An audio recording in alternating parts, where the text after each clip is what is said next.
basement door. My husband, the goofball he is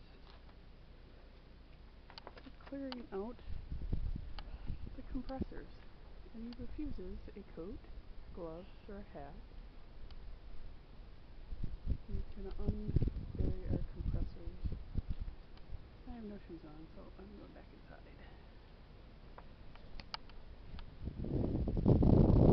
Oh, there's a big tree in the backyard. I cleared those branches of snow the other day. Now they're all buried again.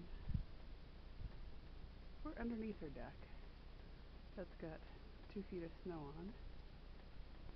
Probably isn't the best thing to be standing underneath. We never got that cleared off. There's so much snow on the deck. But down here isn't too bad. And it's cold. It's windy.